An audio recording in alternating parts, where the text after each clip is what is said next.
Once upon a time, two friends joined forces to bring you the best in horror entertainment. Brian from the north, Tim from the south, each bringing their own unique perspective to the horror community. Movie reviews, Blu-ray releases, beer pairings, games, and more. Welcome to your new home for horror. This is Civil Gore.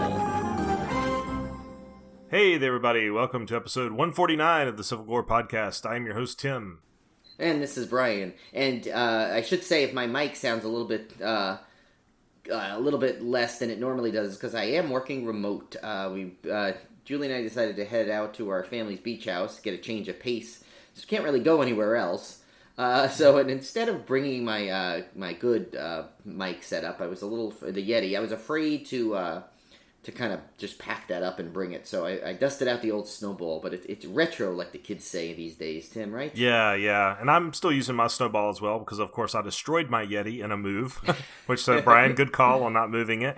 But I haven't decided yet what I'm going to do in terms of replacing the old Snowball, if I'm going to maybe upgrade past the Yeti and go really crazy and be super dulcety. I don't know yet. Oh my God. I don't know if I can handle it, let alone the listeners. I don't know. I mean, you're pretty much dulcety enough, you know? I mean, you're the perfect dose of dulcety. I don't know if you can get more dulcety. Could you be overdulsed? Die of an overdulse? I think you could be underdulced, which I have, but you are like dulced, and above. So I don't know. Oh, we'll have to look that up. Yeah, That's our listener question for next week. Somebody called in with the levels of dulcetness that Tim could do.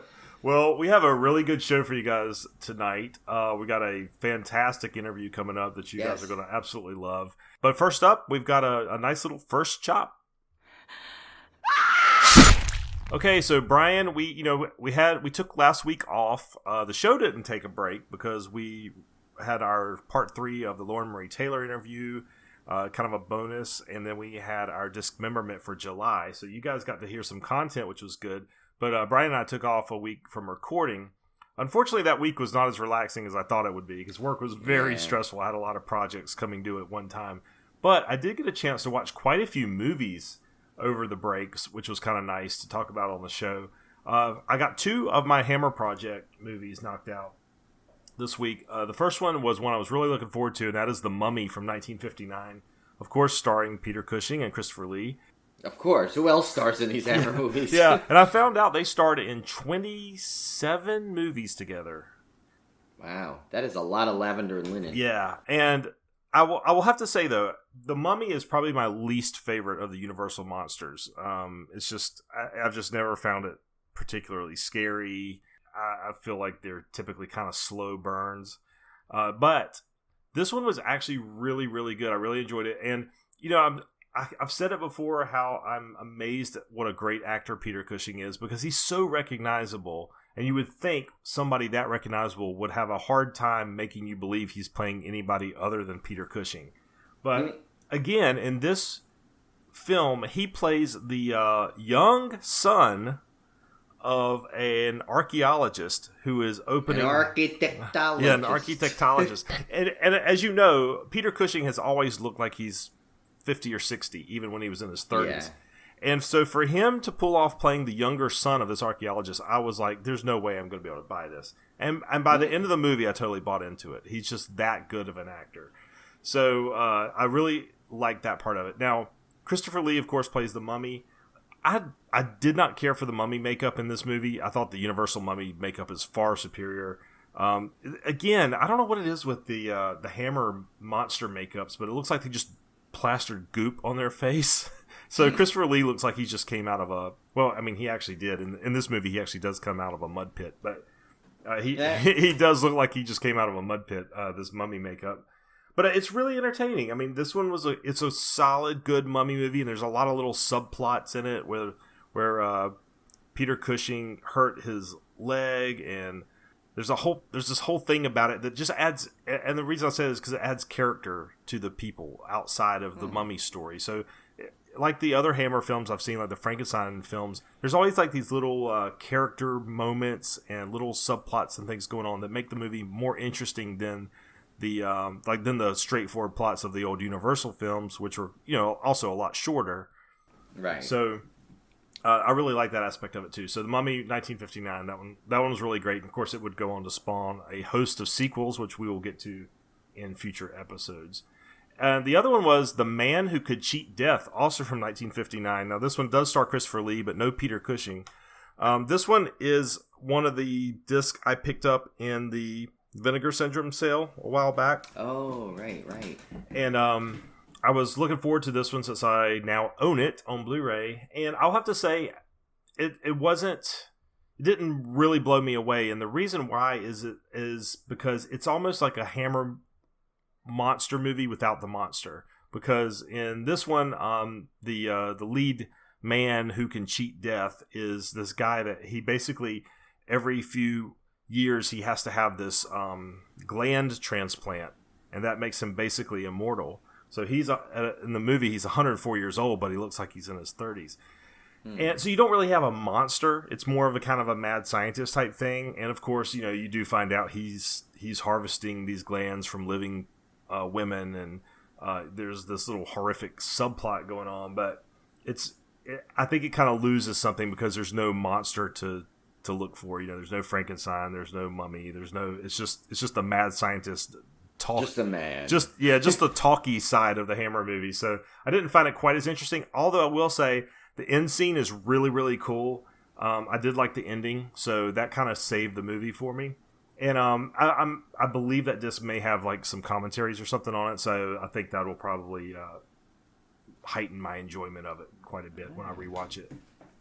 That's nice. So I have to apologize if I noticed him. That you'll get this when you're editing, but you'll probably realize it. So I am sitting in a very old chair because the house we're in, it has a lot of old furniture from before the house was redone, and this chair literally like separates because it's like so you might hear like this creaking and stuff, and it's just me literally just moving slightly. I think it adds breathing into this chair. This is a horror podcast. It adds to the ambience. So yeah.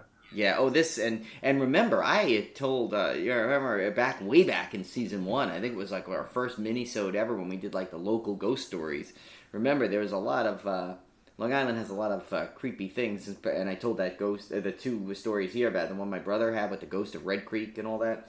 So yeah, we don't know what. So maybe that it'll definitely add some ambiance, I guess, the creakiness.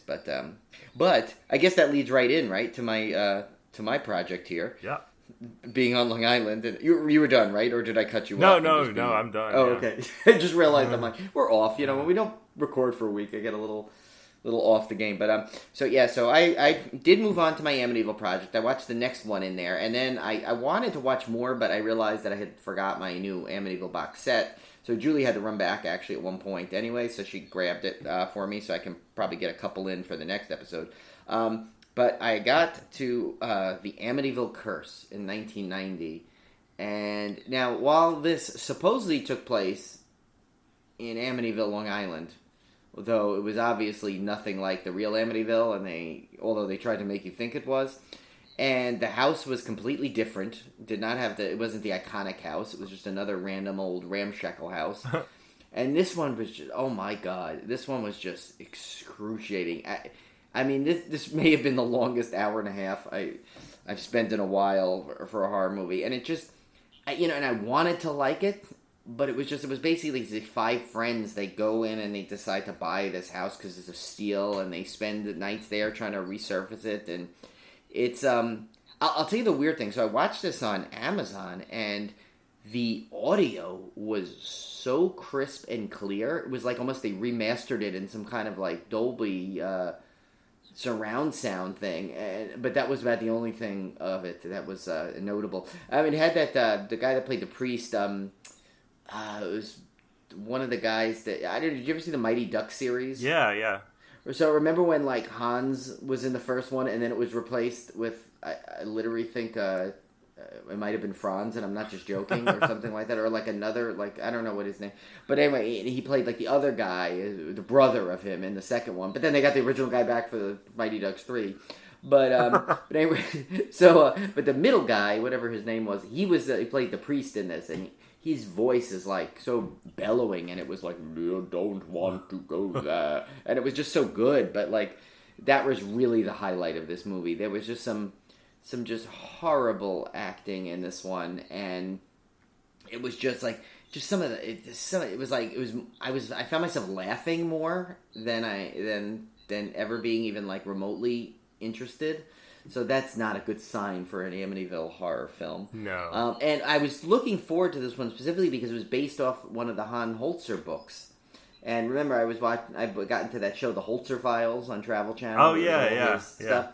So I was expecting a lot of good things on this, but it just was not there. So this definitely is, out of the ones I've watched so far. I mean, actually, even the one before this, which I was kind of joking about, the one that made for TV, at least had some sort of like cool catch to it. But yeah, this one was definitely on the dud side so far. So the first true dud in the series, I would say. So, but I'm going on to the next three are in that box set. So I think all three of them, or there may be a documentary one in there. Not sure yet, but I know the next, at least three, the other three are in the next like 4 or 5 in a row. So hopefully I'll get back to that. And I would have watched some more, but a little off topic. I got sidetracked with, and you probably saw it, Tim. I was messaging our good buddy David Weiner because he's a big 80s guy like us. And so HBO Max, which really, we talked about a couple episodes ago because they had some good horror movies. They added all the old Superman movies, like the Christopher Reeve one and Superman, and then also Superman Returns. So, and first of all, I love those movies. They're some of my favorites. I mean, even though like Superman Quest for Peace was abomination. Although for some reason I enjoyed it more than I ever did this time. I don't know why. Maybe it was the nostalgia, which I was getting to. I'm about to get to. What I loved about it is I used to live, and as a kid, watching these on HBO. So and I own that great box set, that Blu-ray set that has all of the original Supermans, including the Donner cut, including Superman Returns, and all these amazing special features. But something about watching it on an HBO service just brought back these memories. And I know it seems weird, but I mean, I felt so much nostalgia watching these again. And I remember, and actually, I mean, to tie it into horror, I guess, there's always that scene in Superman 3 where the sister gets caught up in the supercomputer, and she gets, like, yanked in and then turned into, like, a robot. And that used to, like, kind of, like, freak me out as a kid, even though Superman 3 is a complete comedy. Yeah. But I remember it was so weird, and so I had so much fun doing that, so that basically took a lot of my time, because I literally watched those 4 plus Superman Returns, which I think always gets a bad rap that it shouldn't get. Oh, I love Superman Returns. But yeah, to me that was great, because I remember seeing it in the theater and seeing that the opening credits were very Superman-like, and I thought Brandon Routh embodied Christopher Reeve so well without being Christopher Reeve. I mean, and so, So I basically, that took a lot of my time, and we also got a lot of screeners, which I don't know we're going to get to today to talk about, but I know we've been getting a lot of amazing screeners sent to us, so we've been trying to watch those. But I'm going to save talking about that one, especially the one that I watched the other day, because I figure we'll do that for next episode. We'll discuss. Yeah, we should probably make a point to just do our whole scriner rundown next episode. Yeah, because we had some next really episode. Good ones. Yeah, because that's going to be a big one. That's our 150th. Yeah. I've been watching some stuff on HBO Max as well, and I'm really pleased with the service right now, because I still haven't watched Watchmen, which I really want to get to. Yeah, I need to get that also. So, and then I'm watching, of course, I'll Be Gone in the Dark, which is the documentary about the Golden State Killer. Oh yeah, I know. I need to watch that, but I gotta wait for Julie on that one. She loves those. Yeah, well, you have time to catch up because they're only releasing them weekly. Oh, okay, that's good. So yeah, there's only 2 episodes out right now. That's a fantastic documentary. We watched that other one that was on, I think, Investigation Discovery. We would watch True TV, one of those two. So I'm really looking forward to this one. I've also been watching a lot of the Ghost Hunters reboot that is on Hulu now, where it was basically Grant Wilson who founded the Ghost Hunters.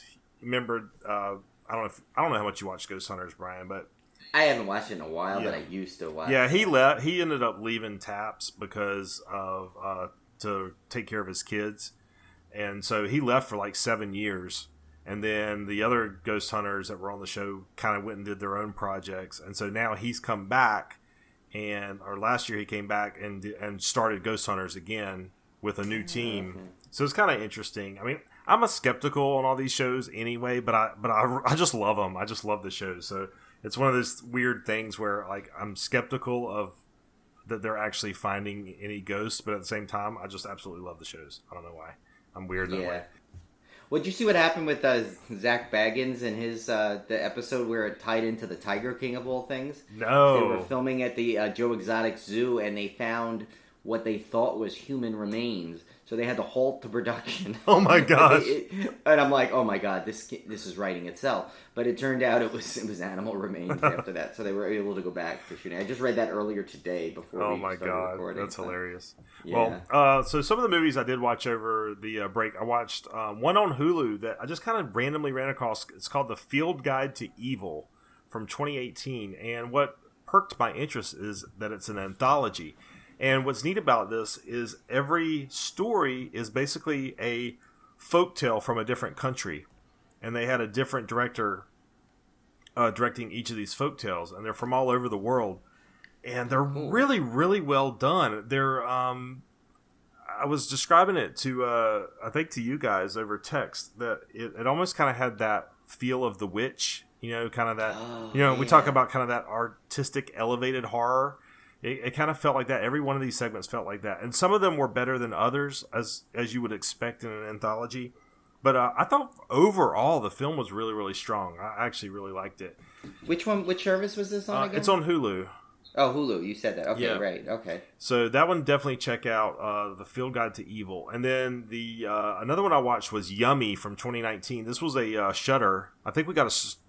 did we get a screener for this one? We did get a screener. Unfortunately, I didn't get to watch it. Then it came on Shudder. Oh, man. So I don't know what I'm going to learn, because I keep saying I'm tired of zombie movies, and then they keep making excellent zombie movies. And we like, I think it's like we almost like challenged all the people out there to make some good zombie films. Yeah, because this one is not, this one you could argue on a technicality is not necessarily zombies. It's sort of like 21 Days Later when it's people infected, right? Right. But it's got a funny premise. So this woman is actually going to this out of the way clinic to get a breast reduction performed, and so she goes to this place. I can't remember. I think this film is. I want to say it's Dutch.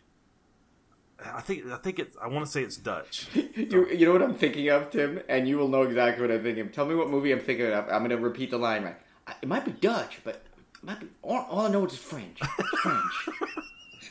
This is basically, right? That's basically what I'm trying to say.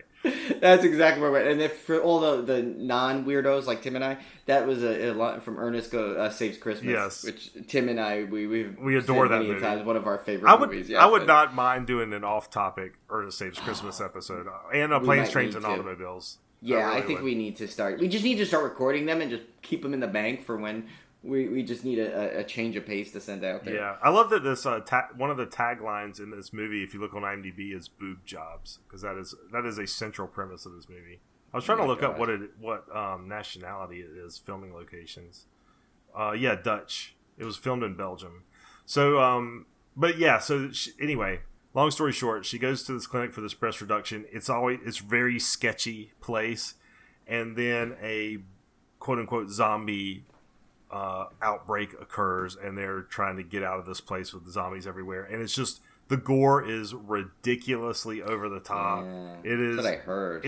I gotta see this. It's hilarious. I mean, it's just a really, really fun, entertaining movie. So check out Yummy on Shudder, because it's on Shudder now, and I really, really liked it.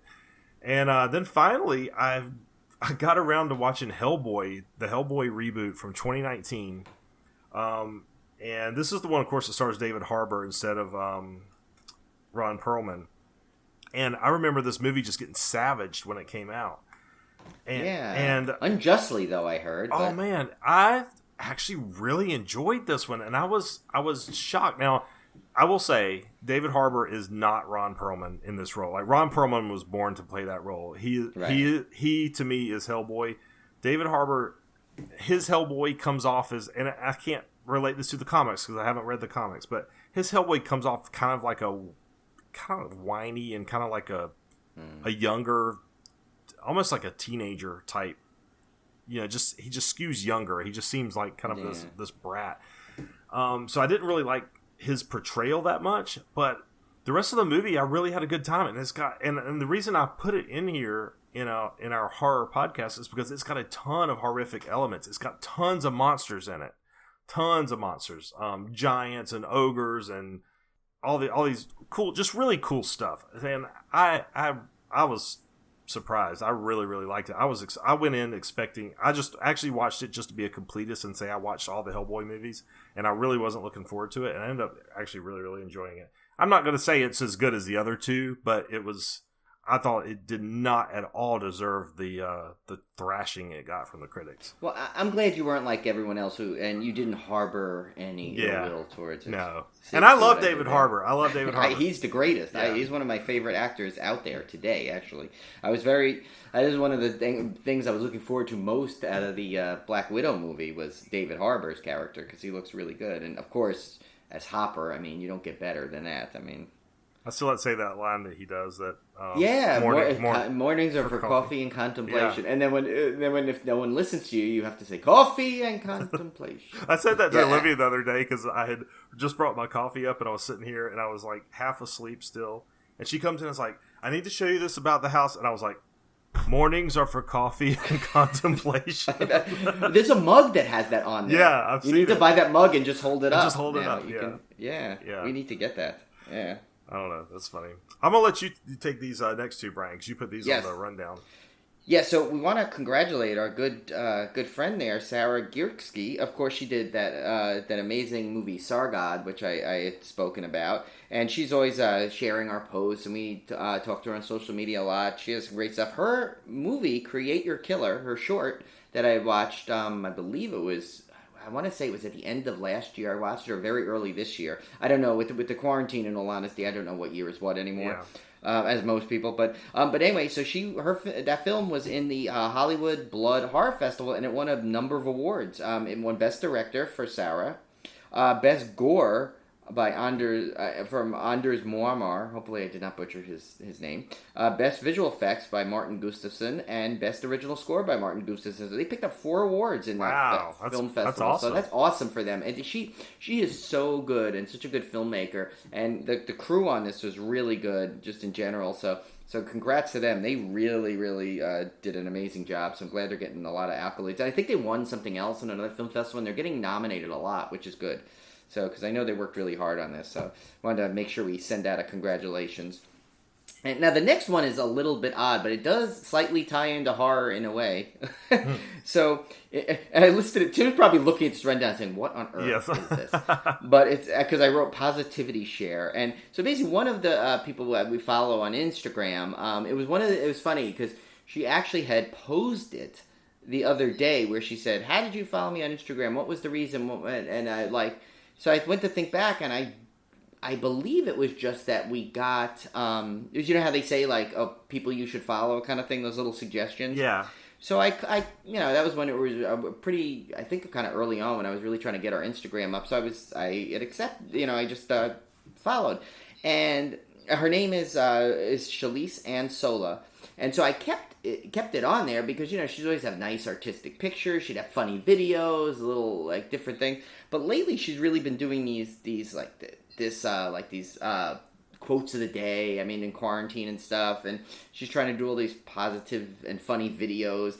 And so it's like, it really, I have to say, it really is a good thing to see. Because look, we love our horror, and we're scrolling through constantly, most of our Instagram and Twitter feeds is all horror things. Yeah. And if it's not, you're hearing about the news and what's going on in the world. And it's like, so it was really nice to see. And so I had wrote my answer back to them. I said, well, I believe we just followed you because it was suggested, but what stayed was the funny videos and all the positive attitudes. And she said, she wrote back, oh, thank you so much. And she always is really responsive to all her followers.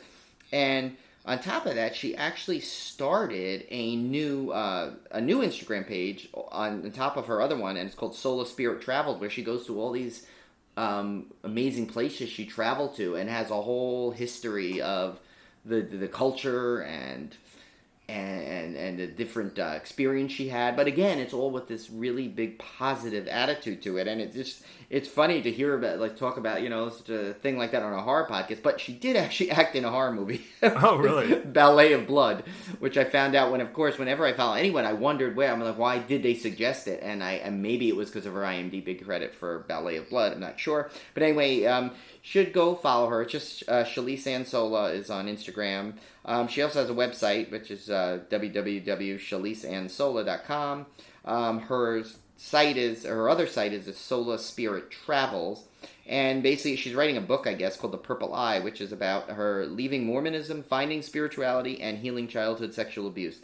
So but what's amazing about her stuff is there's always such a pleasant and positive thing. And Tim knows me. I'm not a spiritual person or in any means, but it's nice to see a lot of positivity in the midst of what's going on in the world. Yeah, and definitely. Also, we're watching everything horror movies. It's nice to get a change of pace. And actually, I guess I didn't put this on the rundown, but when this comes out, it will also be the same week for our good buddies, Kim and Ket, who are going to celebrate their 100th episode this week. Nice. Which is awesome, because as you know, they ever since they started out, we've just been huge fans of their show, and they have just, week after week. I really don't know how they do it, because I know Tim and I, we have some off shows. I don't think they've ever had an off one. I think their shows get better and better. So we definitely need to. And like I said, when we had we had so much fun with them when we did the watch parties and stuff. And so so we definitely think we could not let this go by without giving them a big congratulations on their hitting their milestone of 100 episodes. That's awesome. Yeah, congrats, guys, for sure. All right, guys, so let's get to our interview. We sat down and let me back up.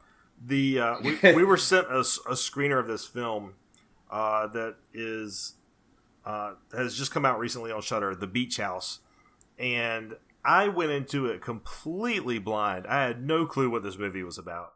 I didn't even look at any descriptions of it, and I was just blown away. It starts out as kind of a little bit of a slow burn, but it's never boring. It's very very well paced, and just like I said in the interview, it threw me for a loop, and I absolutely loved it. And we were fortunate enough to sit down with the writer and director and one of the producers. And they were so interesting about the process of getting this film made, and we asked a lot of cool questions about the casting and some of the inspirations and stuff behind it. And I think you guys are going to really love it. We tried to avoid spoilers in the interview, so I think you're safe to listen to the interview. Right, yeah, you could. We went. I think we definitely went out of our way to. And if you watch the trailer for it, you kind of get an idea. Yeah. Of what's gonna go on, but I definitely know you will not expect where this movie actually goes. But I definitely watch it. When you're listening to this, it has debuted now on Shudder, so it's good timing, because you might have had time to watch it. And I've been promoting it on our social media too, so you may have already seen that. This is one that I think is definitely one of the best of the year so far. In my opinion, I loved it. I watched it, I think it might have been 3 times now already. It's just really, really good. And the cast, which you hear us talk about, when you see it, you'll know what we mean. Why the cast, especially the lead, Liana Liberato, is so strong of a lead in this that it's just fantastic. And we've been really lucky with just great screeners, great interviews. And great movies we've discovered this year, so it's like, and this is just another one in the line, but it's like, it's probably like, and you'll hear in the interview, they say it's unlike anything else that you might see on Shudder, and I think that's a good description of this, so. Yeah, so let's get right to it. This is our interview with writer and director Jeffrey A. Brown and producer Sofia Lin. So when one thinks of a house at the beach, you think amazing views, romantic walks along the water's edge at sunset, and refreshing cocktails in the sand. At most, you might need to fear a bad sunburn. However, in this incredible new horror film, The Beach House, the main characters face a much more dangerous situation. So joining us tonight to discuss the film is one of the producers, Sofia Lin, and writer and director, Jeffrey A. Brown. So welcome to the show, everyone. Hello. Thanks for having us.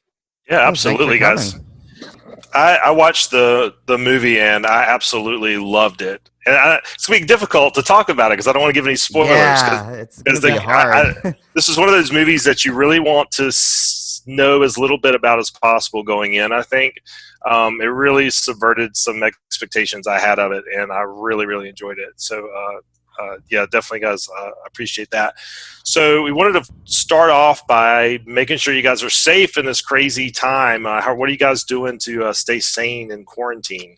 I mean, are we sane? Long walks. I don't. I'm asking you. I'm in Queens, so we were at the thick of it. Back in April was pretty scary, but yeah, lots of long walks. My wife and I have a pretty good routine. Her job is still going on, so I've taken on the cooking and cleaning. But yeah, we've kind of developed a routine, and we're getting through it. I'm watching a lot of movies kind of late at night. Yeah. Soph, what are you up to? I am still kind of part-time on a project that I was on that suspended when the world went into shutdown. And that kind of takes up more time than I would really like, which sometimes maybe is a good thing to keep me occupied. And other than that, I'm just kind of hanging out and trying to stay out. I'm a little ways out of the city. I'm about 2 hours north right now near Kingston, and spending most of my time just here and in the quiet. So it's been nice. But yeah, the sanity is like, I didn't realize you guys were on the East Coast. I assumed you guys were on the West Coast. So yeah, obviously being in New York, that was, we were the epicenter for a while here, and it was I can totally relate. As we had this skewed view of everything, of where everything at one point was the worst. So I think it was like there was a really weird feeling for a while where, not that we have that much information about the coronavirus now, but when everything was first happening, it was like, can I go outside? Is it going to get me? And it just had a weird parallel kind of to the movie. I thought, I was just like, what's going to happen if I leave my house? Yeah, I was saying the same thing the other day. My brother and I were talking about, we were saying, like, do you remember, like, in the beginning when you didn't know if it was just floating in the air, or you didn't know if it was going to, like anywhere you went, it was waiting for you, kind of a thing? Yeah.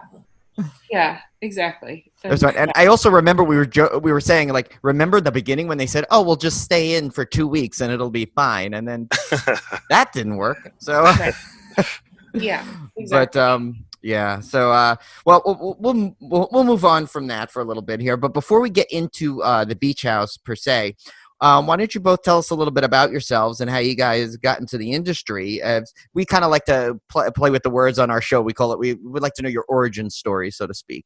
So either one can go first. Well, Sophia and I we've known each other for over 20 years, we figured out. Mm-hmm. When I was a little PA, we're both products of NYU.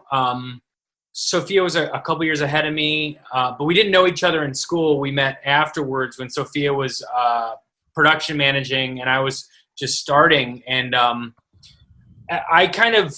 was an undergrad film student and graduated and had no prospects, kind of screwed up that student film or two. And then I just started working as a production assistant. And then I quickly I feel that the film industry, you kind of gravitate towards your interests and your personality. So I'm not really into gear. So I kind of just found myself into doing locations, which I was a scout and a manager for 20 years. And then Sophia, we've just, we've kept in touch throughout. And then we've been on this project for pretty long. For a long time. Yeah, it's been a while. I started working with Jeff on some projects. There was one where I was not in production. I was just working on the crew, which was a little unusual. And I think it was the Jimmy Show, Jeff. Jimmy Show. Yeah, and then from there on out, it was like a string of film, at least for me, where Jeff was on every project with me that I did for almost like 2 years. Yeah. And in 2001, I got hired to production manage all the Real Girls by David Gordon Green's second film, and okay. we didn't really have an AD team. I mean, we did. We got an AD team together, and then but they didn't really have a lot of staff. And I was like, we got to bring Jeff down. He's got to come down. And so it's been a long working relationship, and probably around 2011, Jeff had been writing this whole time and would share screenplays with me. And 2011 or so, he gave me a draft of The Beach House, and I was like, I think we can try to make this. And so, just a mere 9 years later, here we are. Yeah, it took a while. I mean, the David Gordon Green thing, All the Real Girls was a really great experience, and it was like a lot of filmmakers were involved in it. And for me, at that time, that was around 2000, 2001. It was right after September 11th.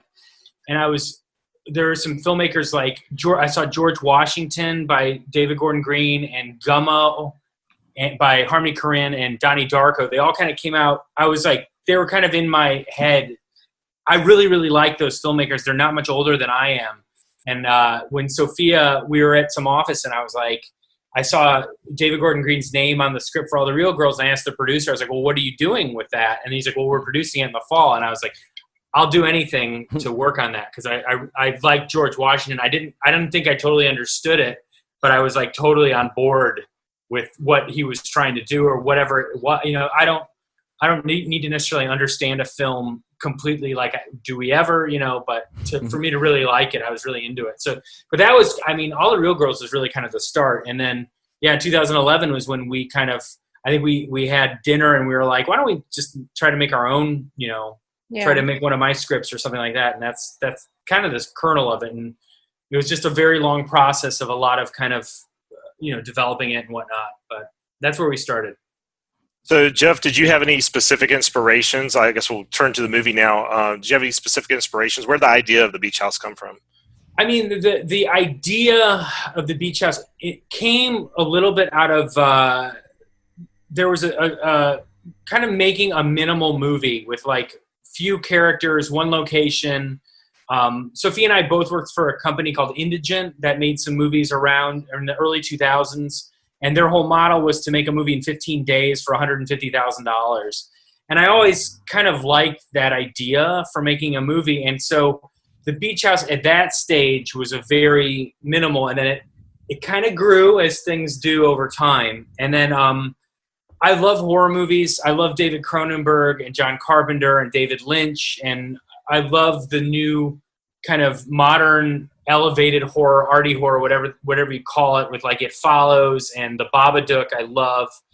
And it was, I feel that horror audiences like surprises. So with the film, it was always to try to keep them on their toes. And if you can know where the movie's going to end up when you start it, hats off to you, like, way to go. But I just wanted to surprise a horror audience. And I think that, beyond David Cronenberg, also I'm a big Stephen King.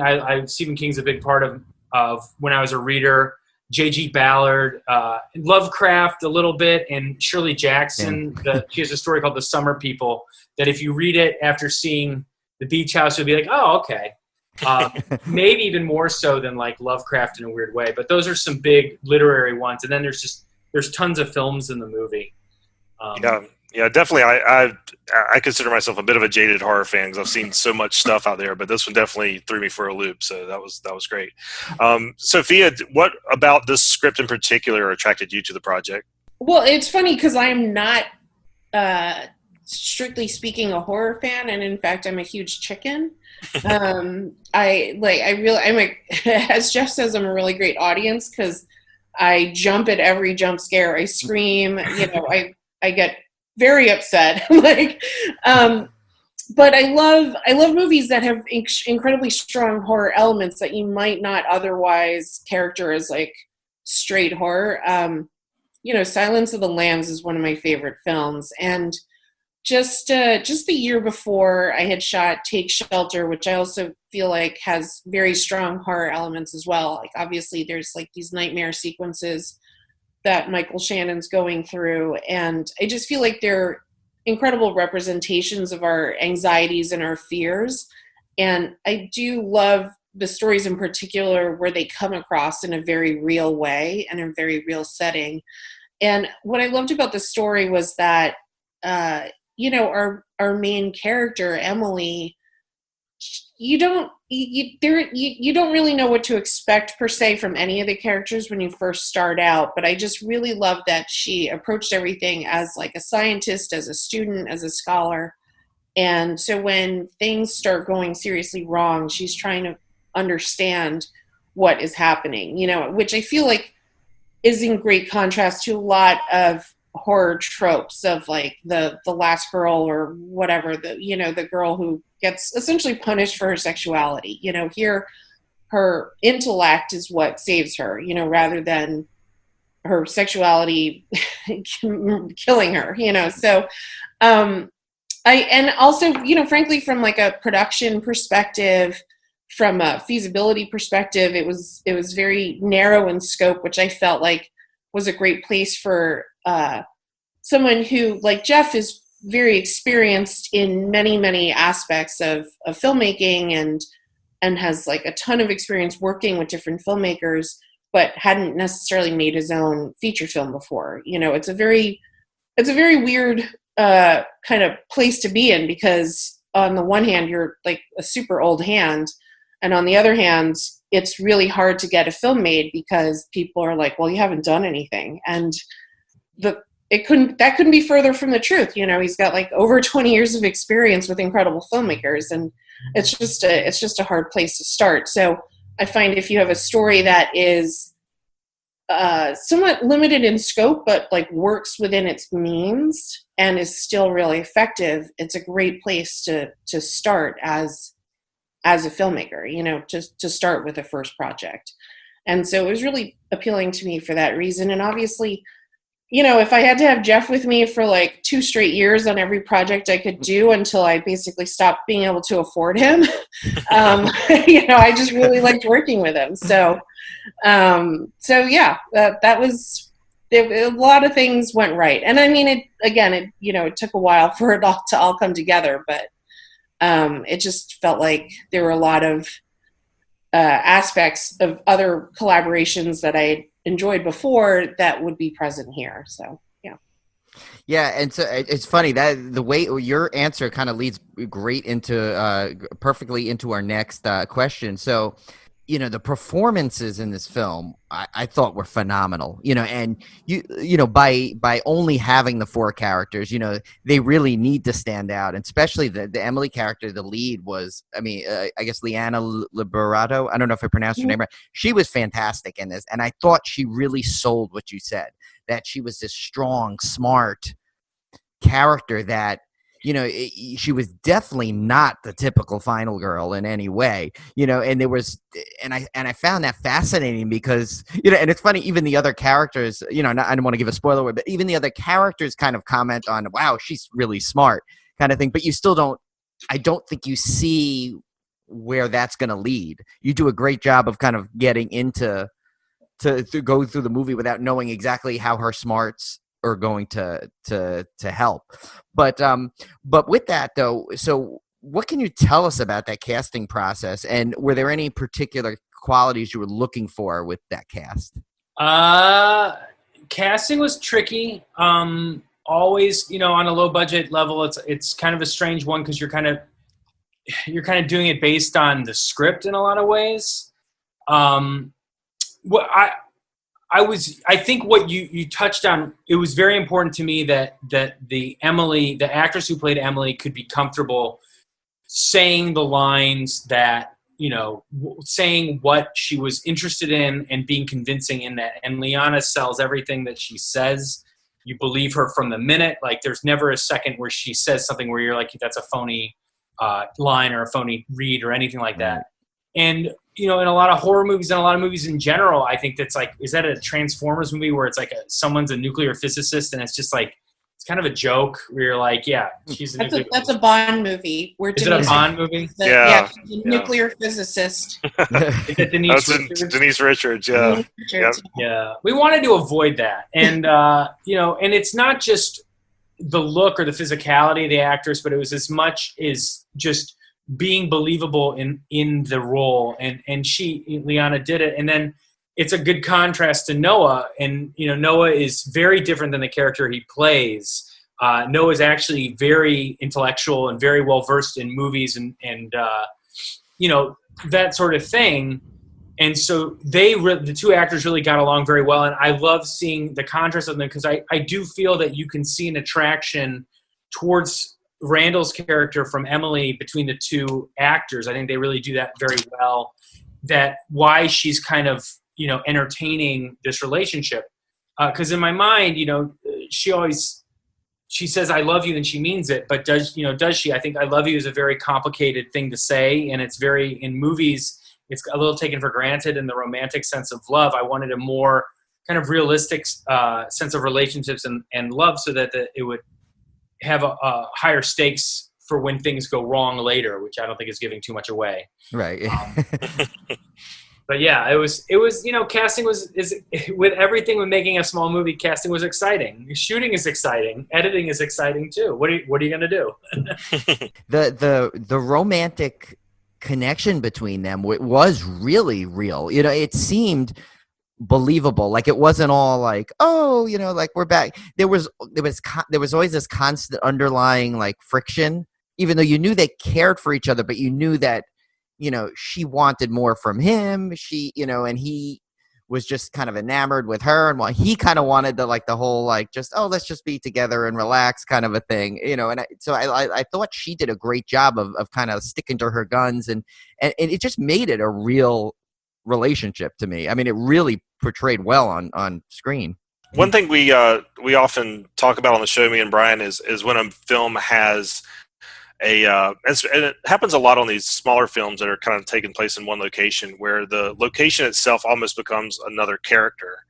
So what can you tell us about the location of the beach house and how that all came into play, how you decided on that?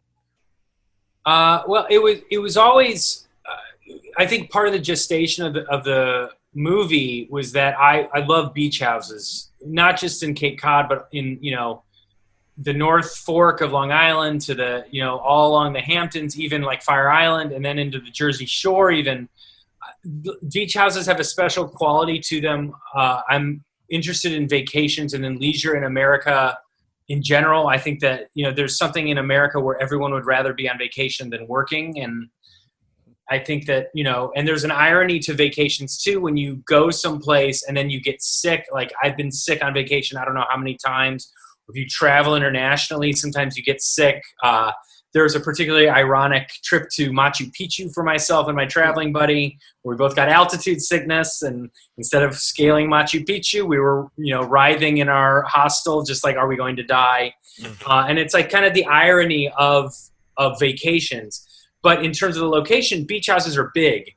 And for filming, size matters. I think you can always make something look smaller. You can't make it look bigger. And for something where we're going to be spending many days shooting in a beach house, it always seemed like a natural fit that why not set a movie in one of these houses? And especially because they are kind of untouched by time. People don't really renovate them too much. They kind of just sit and they age. And then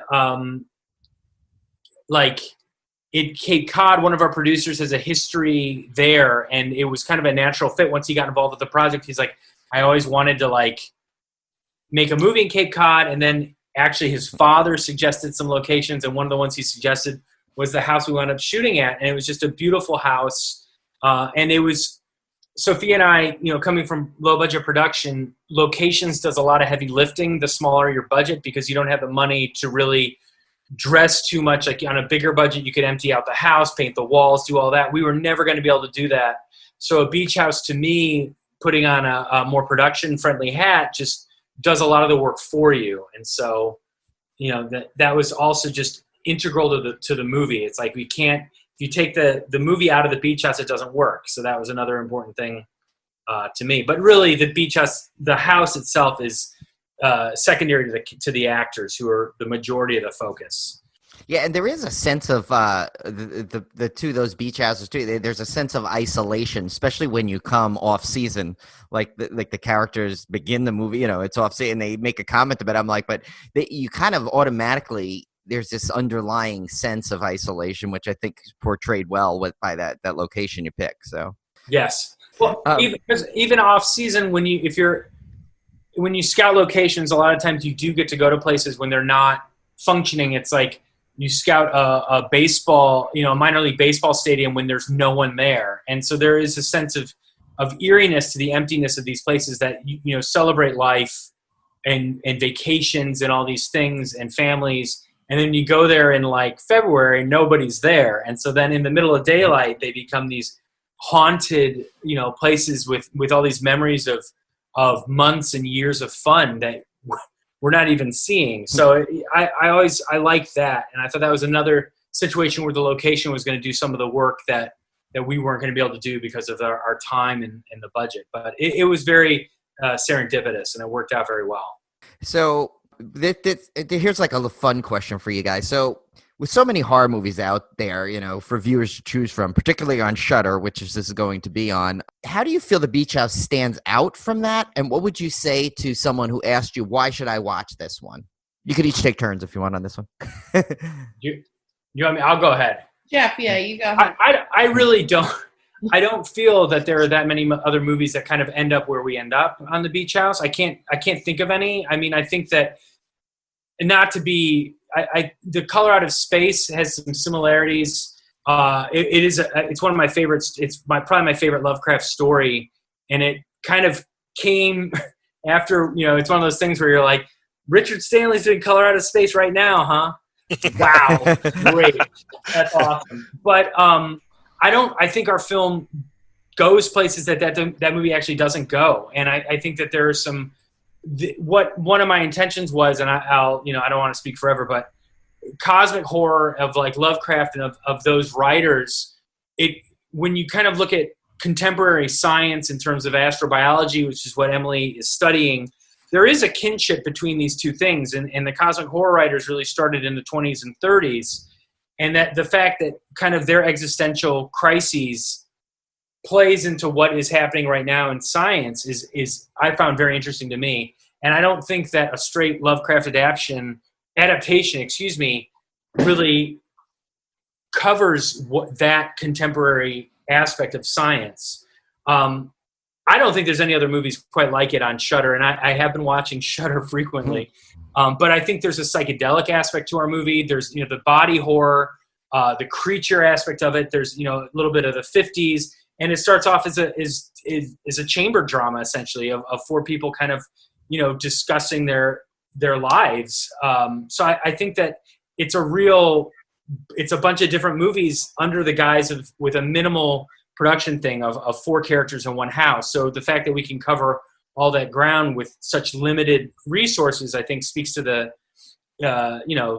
quality of the film, but I truly don't think there's any other, and I've seen a lot of movies, so it's like I don't think of any other movie that quite captures what we were going for.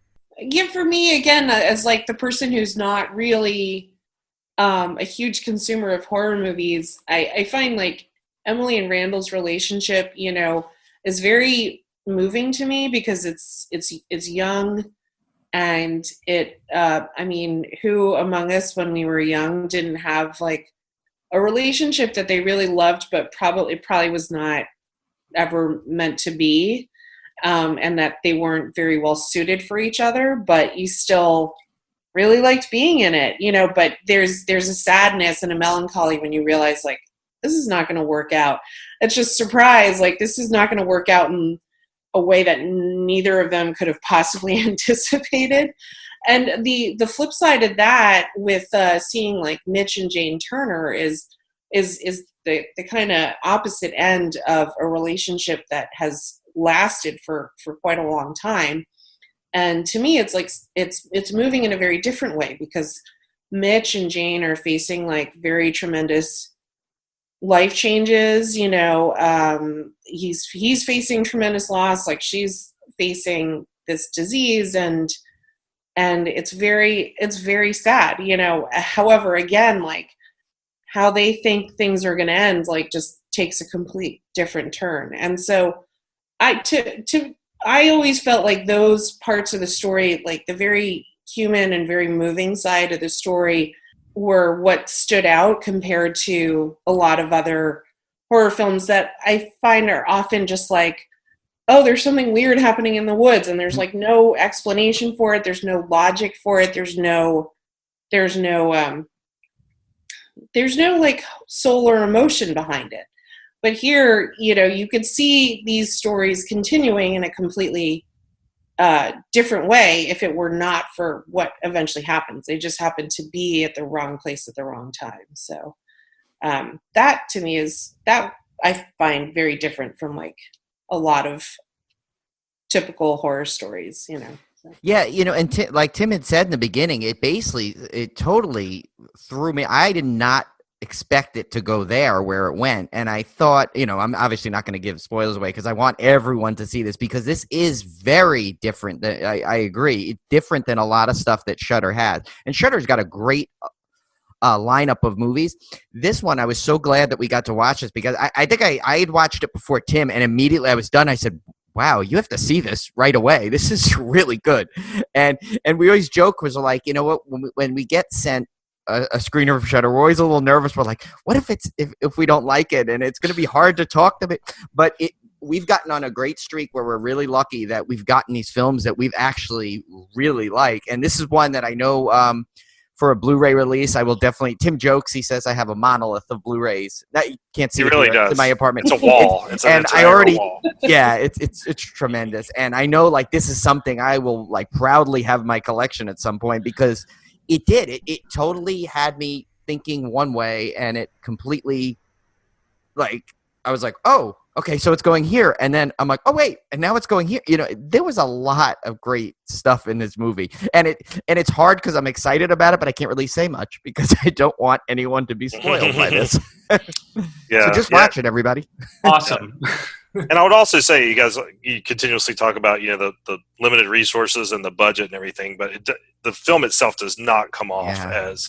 We watch a lot of low budget movies, and we totally support low budget movies and indie film completely, 100%. That's some of our favorites, but this one, like you said, Jeff, definitely comes off as more in that kind of artsy. You say artsy sounds negative. I don't think it's negative, but you know what I mean. It's kind of that second tier of horror movie. It really does have that feel to it, and I never for a second thought of this as like a low budget picture. It just has a very good look to it. I'm pretty I think, I don't know, pragmatic, but it's like if someone's investing their time or money in something, I want to give them, I want to satisfy that. I want to give them their money's worth. And to me, it's always the perfect scenario would be somebody's just like kind of, what do I watch tonight? And then they don't know anything about it, and they just stumble on it. And that's like the perfect thing. They're just get on board, and then we just, we dunk them under the water. Yeah, absolutely. So this is the final question, and probably the most fun question. Where can our listeners find you guys out on social media? What? What? If you have social media, yeah, if you have, or if you have any projects coming up that you can tell us about as well. I am on Instagram. What's your handle, Jeff? What's your Instagram handle? I don't know. Nobody knows their Instagram. It's so nobody funny. knows their Instagram. Well, I don't even know our Instagram. Aren't you at Left Jab?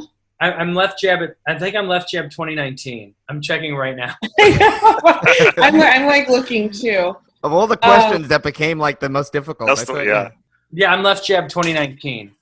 But I think I approach film from writing more than anything else. Some directors are actors and some approach it, other ways, but I've always felt that the script is kind of the hardest aspect of it. Actually, I've worked on God knows how many movies. I've seriously lost track, and if the script is good, they have to screw it up in the process, which that still can happen, but I always kind of like really focus on writing the script. So I have some other scripts that I've written, that I've rewritten, because I learned a lot in making this about translating from the page to what you shoot to what you edit, which is a major thing that I never really thought about it, but it just definitely adjusts how you write. There's an economy to writing visually. I think that until you've gone through the process to see what is necessary. long story short, I'm writing some scripts. Awesome. There, all sorts of different genres, but primarily science fiction, horror. I'm very interested in the interaction of the supernatural, and even though I don't think the beach house is supernatural, I think there's an element of the unknown that the characters are dealing with, and that's something that I'm very interested in on maybe on science fiction levels, on horror levels, but even in a straight drama in a way of people dealing with the unknown or the interior life of characters, becoming the exterior, which is another aspect of Beach House, which is the interior versus the exterior. But yeah, I'm on Instagram. What about you, Sophia? I'm on Instagram at Sofaloaf8, I think. At Sofa, is that what I am? Yeah, at Sofaloaf8, SOPHALOAF, like Frank, the number 8. I'm on Twitter, although, fair warning, my Twitter is largely very liberally politically driven tweet and retweet at the moment. So just FYI, I have a lot of opinions, and most of them are political right now. And then on Facebook, but I've been kind of on that less and less because it's just too much. So, yeah. What are you guys on? Are you on all of them, or what social media? Yeah, we are pretty much Civil Gore. I think on Twitter we're at Civil Gore Pod. Yeah, they made us shorten that one. And then everything else is Civil Gore Podcast at Gmail, at Facebook. Cool. Instagram is all Civil Gore Podcast. So you can find us pretty easily. Yeah, and we'll make sure we promote this a lot, because I know they sent us the trailer, so we can we'll make sure we share the trailer out there, and we'll of course we'll probably talk a little bit more about it when we actually record the rest of the episode. As we were huge fans of this, and we definitely want to let everyone know when this comes to Shudder, make sure to watch it, because it's a great summer film, right? It takes place at the beach house. What else? That was the goal when we were releasing it at this time. They were like, it's a good summer film. We'll put it out in July. This was last fall. We're like, that sounds great. And great. Everyone shut in their houses. Perfect. Yeah, perfect. Yeah, I think it was actually pretty good timing. Yeah, it actually, all things considered. Yeah. Yeah, it was great. So we are big fans. So thank you both for coming on and talking with us for a little bit, because we'd love to find out about just all the different aspects of filmmaking, especially for movies that we love so much. And so we really appreciate you guys stopping by. Thank you so much for having us. Thank you. This was really fun. Okay, Brian. So again, I don't know how we're getting so lucky with these interviews, but we're just racking up some fantastic interviews with some fantastic people, and it's been really nice to talk to other people in quarantine that are not family or coworkers. Honestly, it really is something I probably wouldn't have appreciated on the same level before all this.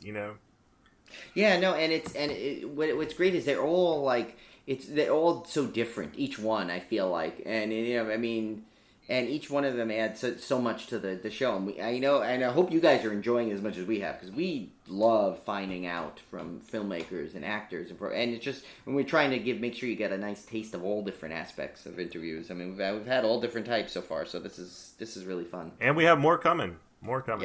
Yes, more in the works. All right, guys, so let's get to our main feature. For this one, we picked one that I had not seen, actually. Brian, you had seen that. It's one I had wanted to see in the theater, and that was Crawl from last year, 2019. Directed by Alexandra Aja, starring Kaya Scodelario as Haley. Hopefully I didn't butcher her name. Barry Pepper. No, I think you got it right, actually. That's dead on. Barry Pepper is Dave. Barry Pepper. You gotta say it like that, remember? Sorry. Barry Pepper. Yeah, Barry Pepper. Morfydd Clark as Beth, Ross Anderson as Wayne, Jose Palms as Pete, and George Sumner as Marv. A young woman, while attempting to save her father during a Category 5 hurricane, finds herself trapped in a flooding house and must fight for her life against alligators. And this one, I will have to say, Brian, when I first saw the trailer for this movie, I rolled my eyes because it seemed like the dumbest premise for a horror movie ever. Yeah. And I kind of had to... Okay, Jaws in a hurricane. Yeah, right here we go. Yeah. And I kind of had to eat my words when it started getting really good reviews. And I had heard people that had seen it, and they really enjoyed it. And so I kind of had a little bit of egg on my face for kind of trashing this movie based on the premise alone, because it actually is rises well above its premise. That sounds like something like a sci-fi original, honestly. But But it's very well done and very entertaining. Yeah, I remember Conehead was telling us about it, and he was like, "Oh, you gotta go," and I'm like, "Oh yeah, I'll go see it," but like I had kind of the same hesitations as you. I'm like, I don't know, how is this gonna not be silly, But I remember when I watched it, I was like, wow, this is actually really good and a fun movie to watch. And I think so. Here's what I think. One of the reasons what made it so good, and then we'll get into some more details and stuff too. Is like, I think, and we've said this before. If you get a cast that is all in, and just get and like really performs, not above their level, because this is the first thing I saw Kaya Scodelario in, but I thought she was incredibly strong in this. She was perfect for this role. I mean, I don't know if you can get typecast into a killer alligator movie, but you know what it is? There was a realism about her. She did and mostly I noticed it was the couple of I think it was on cable, so I watched it a couple times. But then when I watched it again for the podcast, I think I know what it is. And it sounds weird, but her screams were realistic. She had a scream of not like like a typical horror movie, like oh my god, like. Look what I discovered, a dead body here. But she had a real like aggressive scream, like a guttural scream, And it was like, and I thought, I was like, kind of selling it for me, And she had just had something about her, they set up her character, obviously that she's in this, and it definitely pays off many a times that she's this swimmer, and her nickname her dad gave her was the apex predator. Kind of thing, and so so here she is going against a situation where she's being chased by true predators, at some level, and so so she has to sell, really sell the fear, but she also sells how strong she is and it's believable that she could survive a lot of the stuff that she's fighting, because there's a couple scenes you're like, oh, okay, well, of course that's going to happen. How convenient. But a lot of it is like almost the other way, where it's like, no matter what they do, it's like they're still finding themselves in even a worse situation, but just because of the hurricane going on, So it's like there's just a lot of really exciting, intense sequences in that.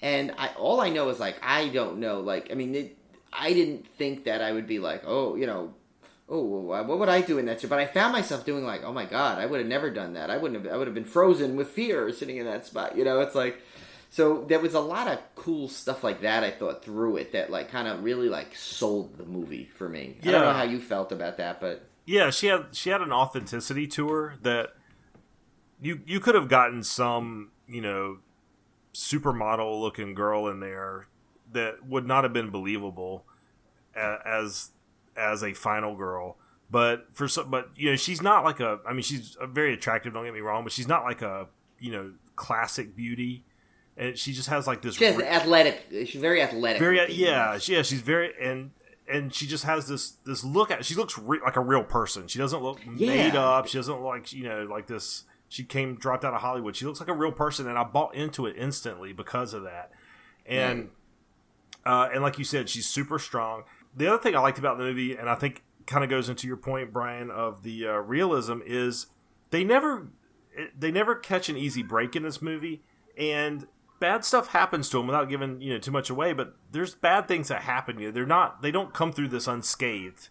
No, not at all. Yeah, and I like that about it because it kept the feeling of danger. You never felt like they were completely out of danger, and that this is just a movie, so they're going to survive. Blah blah blah blah. There's some actual real consequences to all of their actions that occurs that to me kind of grounded the movie more in realism than than some movie where the alligators never get close because they're always able to beat them off. I mean, you always feel like they're the underdogs in this movie instead of always being in control, and I think that's what I really liked about it as well.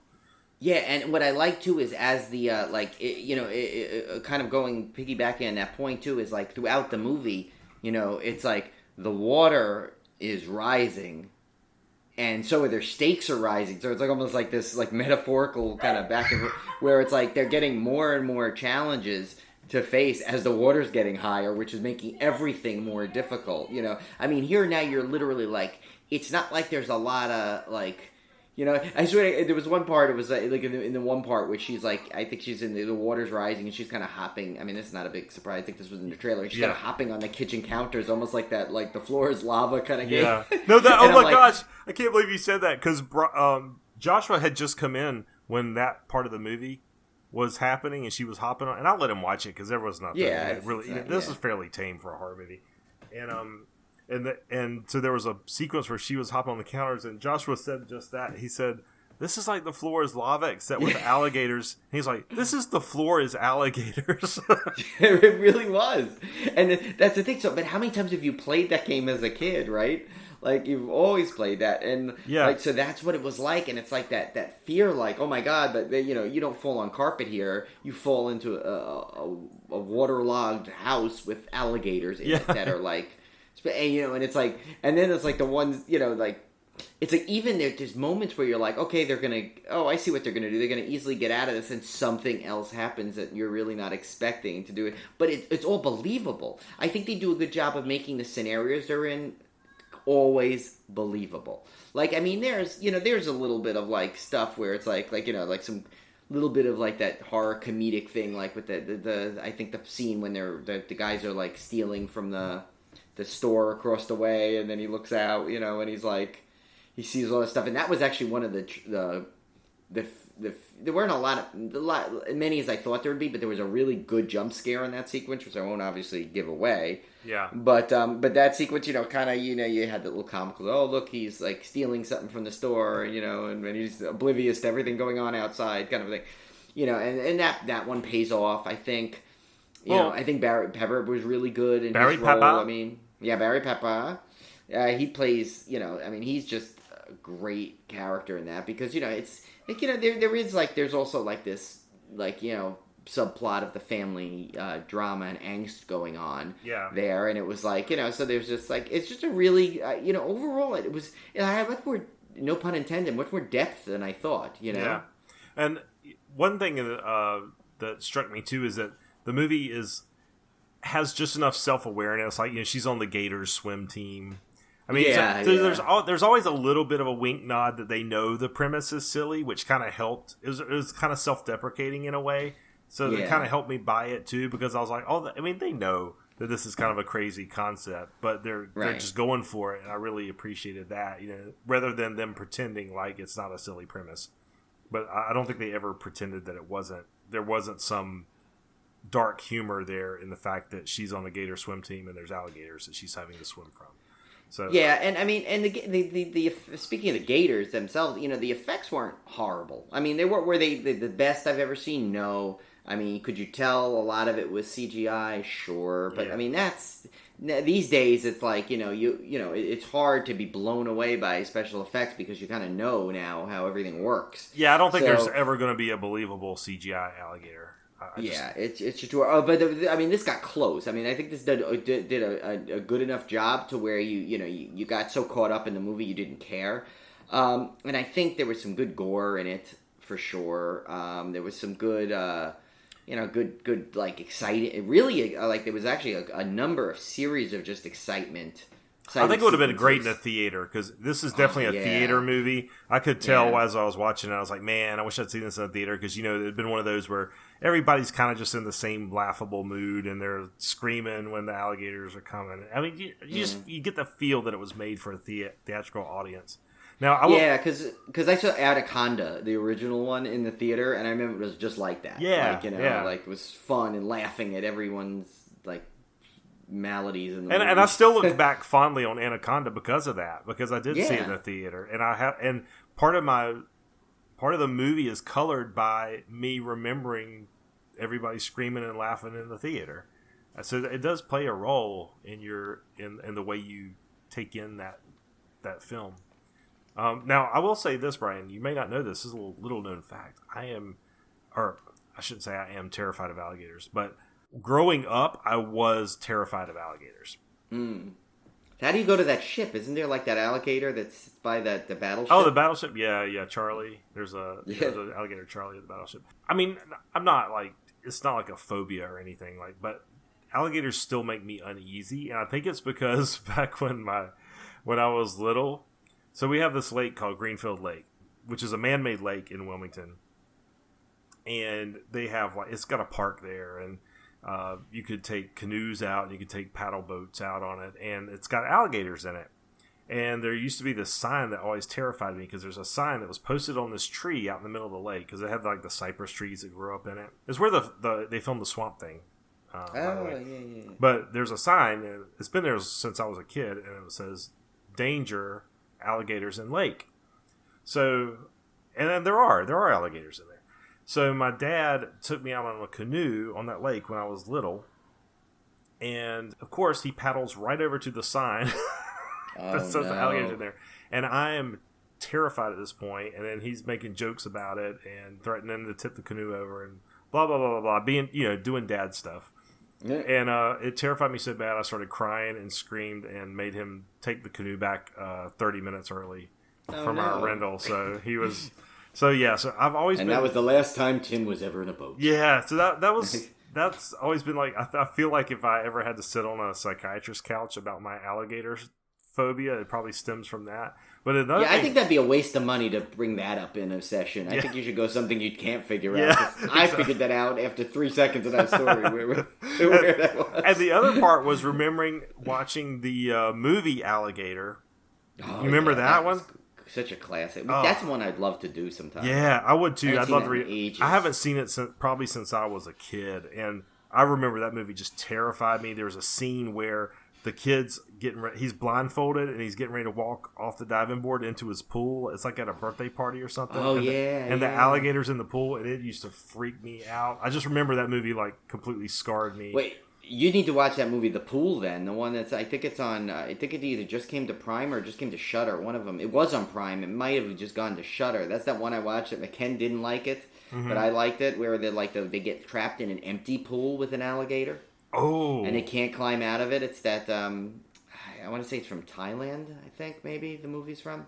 Really good. Talk about one thing after another that is so unbelievable that keeps happening. That's it. You got to see this one, though. I was surprised. I remember I was like so surprised Ken didn't like it, but I think you got to see that one.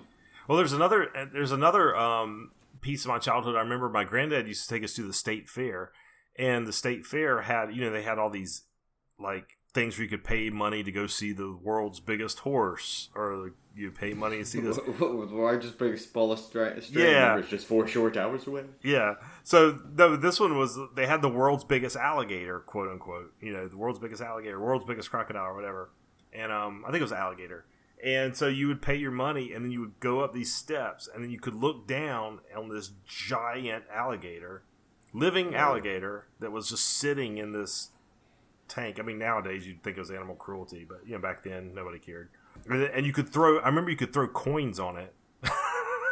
What? Like you could throw pennies on its back and try to make it move. Oh my god! This was back in the 80s. Really seems like animal cruelty. Yeah. Back in the 80s, things were different. You could throw coins at alligators and not get in trouble for it. But yeah. So every year that was one of the things. You'd go pay your money and you'd throw coins on the alligator. So. I've always had this weird thing with alligators where I just don't like them. I don't care for them. And you got to be careful because remember, like Drew Barrymore said, alligators in the SARS. Yeah. Sorry, that was a terrible Drew Barrymore. Okay. So so that's my thing with alligators. So I don't like alligators. I'm not. Yeah, I used to I remember living in the city. That whole thing with the alligators in the sewer thing was a real like thing that used to get around. So yeah, because and he said it was like there was some truth to it, I guess, because of the right. I mean, maybe I'm still caught up in the urban legend, but the kids would come back from Florida with those little pet alligators, and they just. That's how the movie started. Yeah, I mean, but I think that was based off of like either just a huge urban legend or an actual one-time story. It's not like it was. The word got around in my group. It was like the Cropsey story. It was like that. Like every kid was doing it. So there was this whole kingdom of alligators under. Like my friends used to try, joke. And of course anyone who did it, like like depending on who was saying it, like that's how many alligators. Like there were more. They're like, oh no, I heard my dad told me there was like 50 down there. Yeah. So I mean, it was like one of those things, Probably like it was one of those. In theory, if that happened, this would happen. Actually, and then the movie came, so there is some truth to it, in a way, because I remember when I was younger. Now, in my mind, you know how you jumble memories up when you were little. So I feel like this would be just too much of a coincidence for this to have actually happened. But I remember seeing a news clip of them actually hauling an alligator out of the sewer in my town. Like, it had actually gotten into the sewer pipe, and they had pulled it out. And in my mind, I feel like it happened while we were watching the alligator movie. Yeah. But, like, it was a breaking news thing. But that's got to be... I'm probably jumbling several things up together, but yeah, I do remember they did pull an alligator out because they do travel through drainage pipes. Right. Because our neighborhood now has like 4 or 5 retention ponds, and we've had alligators travel between ponds. Then usually wildlife has to come grab them.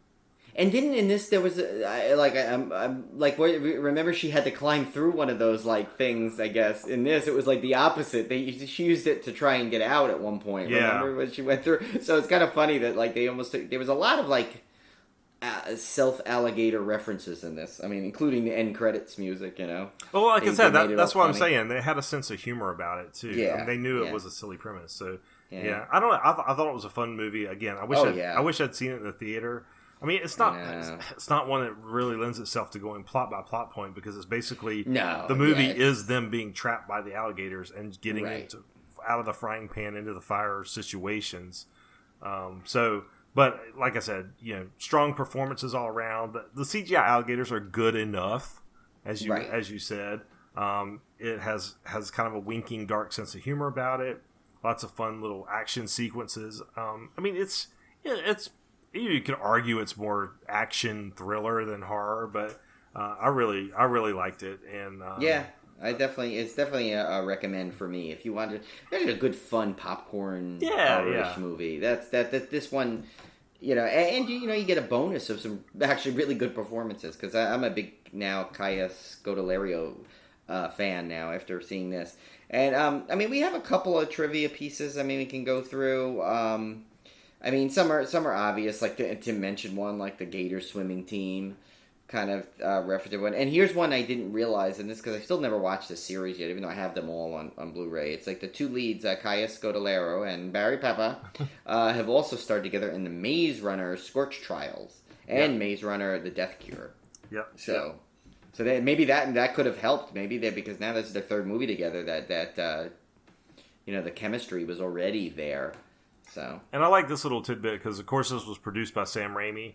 The burglars who robbed the gas station are named Marv, Stan, and Lee, which, of course, is a reference to Stan Lee, creator for Marvel Comics, kind of as a nod to him. So that was kind of a nice little nod there. Yeah, and then, this one is kind of a... this one's kind of a big one. I mean, it's not really a spoiler because you basically know what it is, but it says, action scenes draw heavily from Jurassic Park.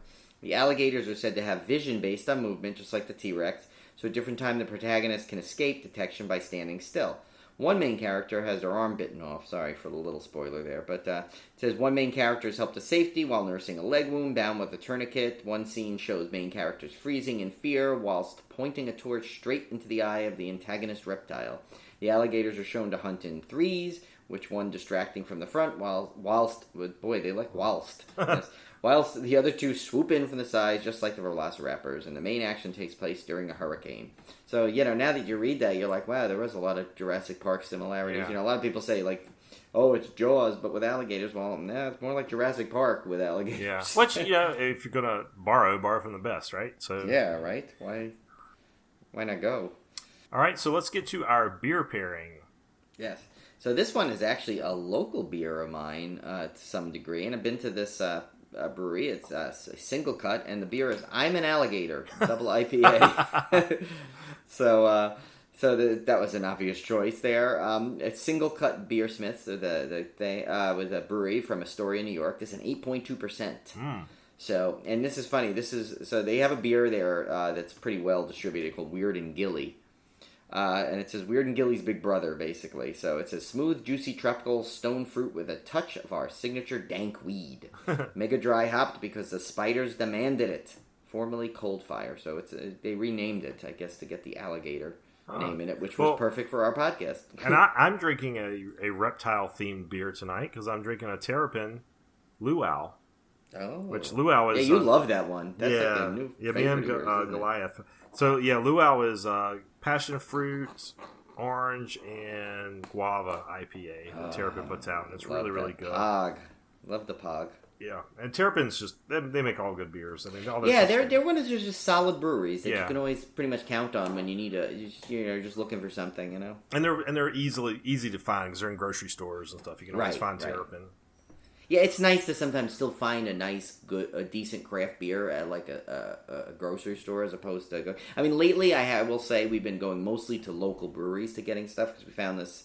Well, it's not found. We knew about it, but since now we're out in the East End of Long Island, we've been going to this brewery that's called North Fork Brewery. And Tim, I gotta get this IPA to you. This one, it's called. I think it's Run the Juice. It is a juicy one of those juicy double IPAs. Ooh. Oh my god! But this one, Julie and I have been like just wolfing this down. We went the other day and did a curbside to get another like two packs of it. It was so good. So yes, I'll have to save you one off to the side there for when I see you next. Awesome. All right, guys. So let's get to our triple threat this week. Oh no, I'm sorry. Last week we got to tell you the answer for 2 weeks ago. Oh no. Yeah, it's been a while. So we had asked you for an actor or actress. So let's run through them. Clue number 1, like this trivia game, I am a triple threat as well by starring on TV, movies, and authoring a book. Well, our answer was Roddy Piper, yes. Roderick George Toombs being his real name.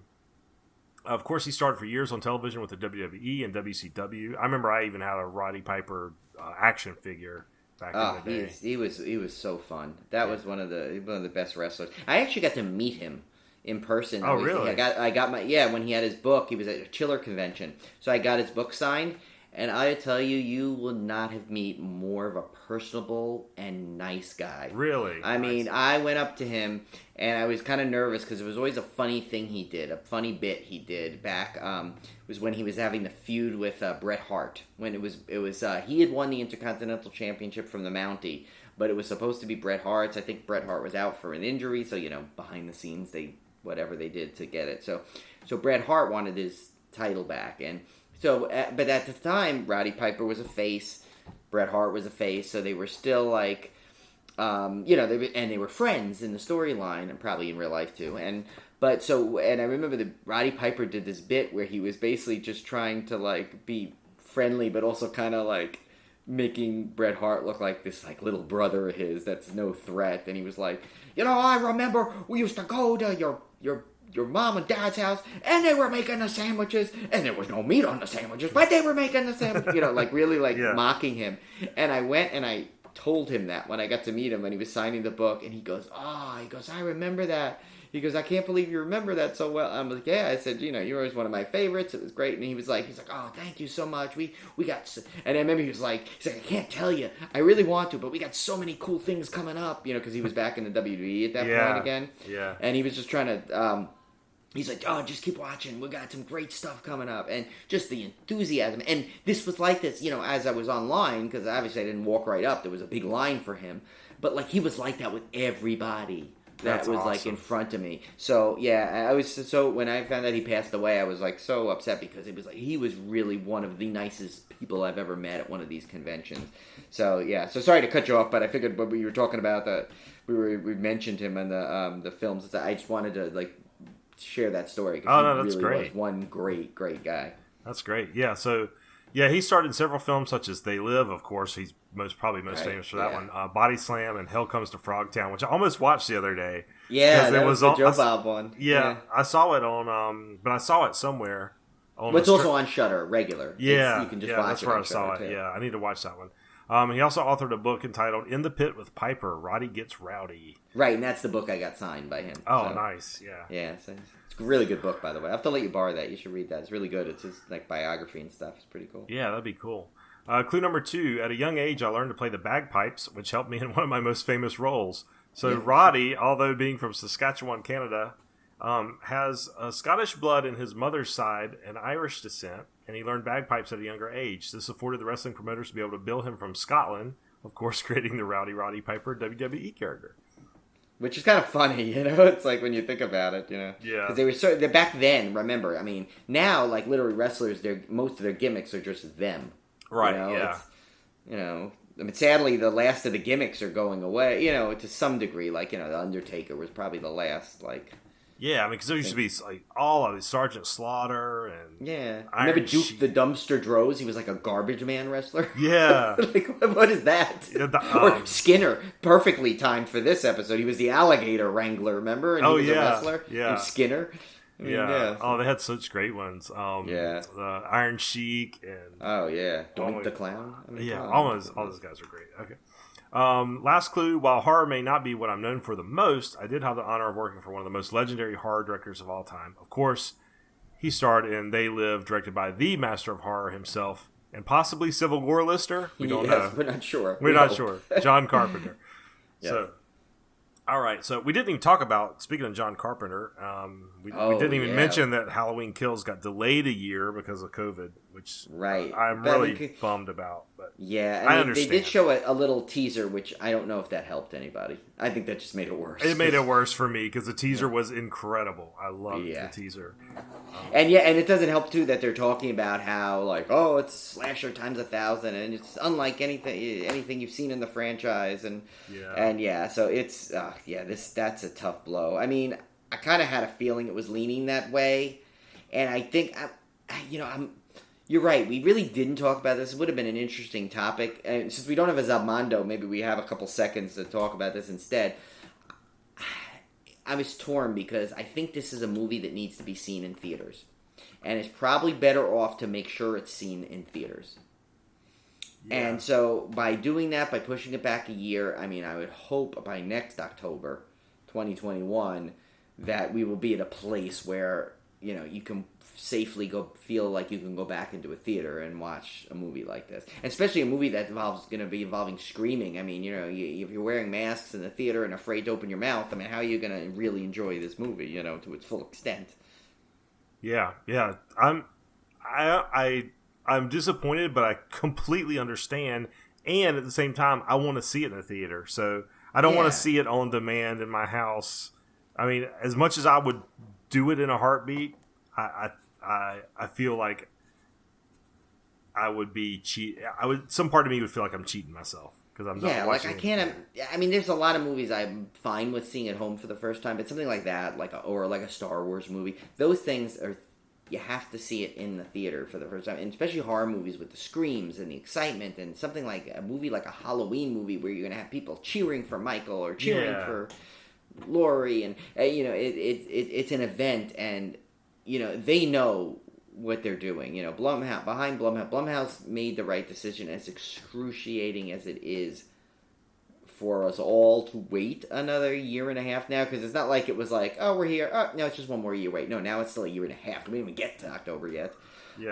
But you know, hopefully it'll be better. I mean, they did put Candyman in its place on the same date, so we could be able to get back into theaters comfortably or feel comfortable in October to go to a theater, you have a horror movie still in October, Candyman, which we're all looking forward to as well. But the good bonus out of the delay, was that now that I guess Universal made a deal that they're going to actually be showing it in IMAX. They're actually they're making an IMAX print of this with all this optimized audio and visual. So think about seeing a Halloween movie on an IMAX screen. I mean, that's going to be amazing. So that's one of the benefits for being delayed a year. They'll have time to do that, so you can release it not only on regular screens but on IMAX screens. That's cool. And speaking of you know, while we're talking movies and theaters, I guess we should do our I'll get to it in just a second. We'll do our last triple threat clue, and then we'll get back to that. So this week's puzzle is we're looking for an actor or actress again. And clue number 1 is, my first film role's main plot revolved around a scenario that Doc Brown may not approve of. Clue number 2, 2018 was a big year for me, starring in 4 films, with one of them being part of a major horror franchise. And clue number 3, in a recent Netflix series, I played the younger version of a former 30-something. Ooh, that's a good clue. I think I handcrafted this one well. That's a really good one. Myself. Yeah. So guys, actor or actress, and we'll have to post those clues out on social media. Yeah, I know. I keep saying that. Tomorrow I'm gonna do it. Oh no, I gotta wait until Monday. Sorry. Right after it releases, I will post it. No, gonna set a schedule up. What I was gonna say, Brian, when we were talking about theaters and stuff, was they put up a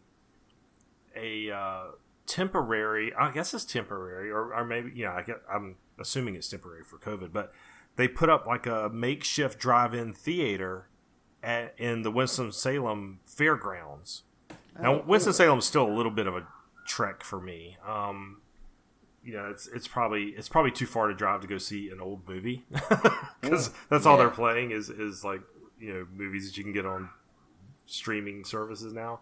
But it's still neat. Like I think the concept is pretty cool that they're starting to go back to drive-ins, and either drive-ins or it's about 3.5 hours. They're starting to put up even in Walmart parking lots, they're making like makeshift drive-in theaters, which I thought was just kind of a neat thing. I wish they would do one around here. I haven't heard of anything local, but I would absolutely do that if they did something like that locally. Yeah, they have stuff around near me I've been meaning to go to, but some of them are pretty, some of them are expensive, but I gotta look and see which ones I want to see. Because it's, at some level it's like, like I'm thinking like, okay, it's a pain enough to like park and then like be able to try to get out of a drive-in. I have to see the right setting first. Yeah. I can't stand sitting in traffic. Well, then also I don't want to, if it was something worth seeing, like if it was worth seeing, a movie I love on the big screen versus... Like, I don't want to go and watch Trolls 2, or something like that I could just watch from the comfort of my home. So, yeah, but it's interesting. I was looking today and I was even talking to Olivia about it, how it's so strange not to see any new movies. Yeah. It was depressing.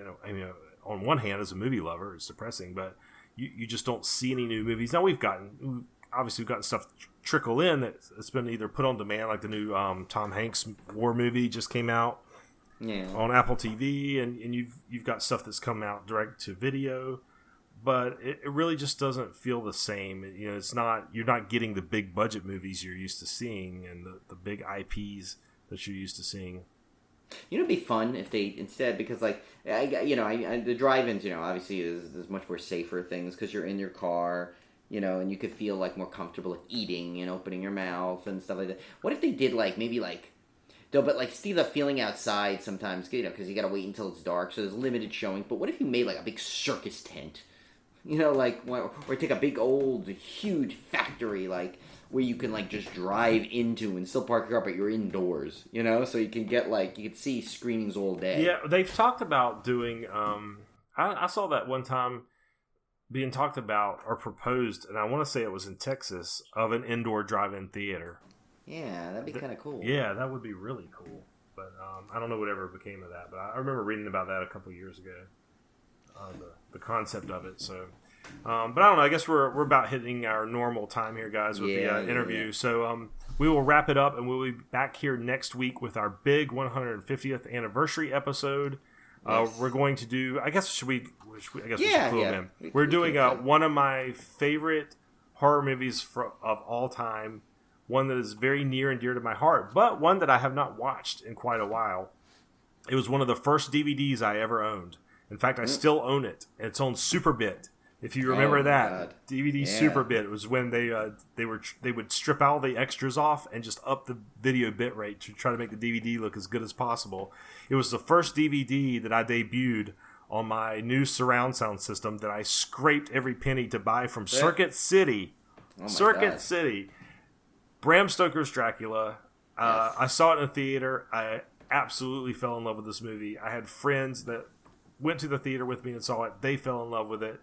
It was just one of those movies that just hit at the right time, right when I was just in that stage of not only really enjoying movies, but at the same time, the technology, DVD, surround sound, being able to put that in your home was all coming out at the same time, and that all kind of coalesced into this one thing, and that's why I love this movie so much. So I cannot wait to do Bram Stoker's Dracula next week. Yes, that is going to be a fun one. Yeah. All right, guys. So remember to send in some listener questions so you don't have to hear me and Brian ramble on about drive-in theaters. Yeah, and then my Rowdy Piper. Although I bet everyone liked the Rowdy Piper story. I like the Rowdy Piper story. That was a keeper. So yeah, guys, hit us up on social media: Facebook, yes. Gmail, civilgorepodcast@gmail.com, Twitter, Instagram. We're on all of those, and we're we'll always make time to respond and answer any questions you guys have. So we will see you back here next week. Take care, and remember, if the sign says alligators in the lake, don't let your dad go canoeing near it. And remember to look out for the alligators and the sores. And Barry Papa.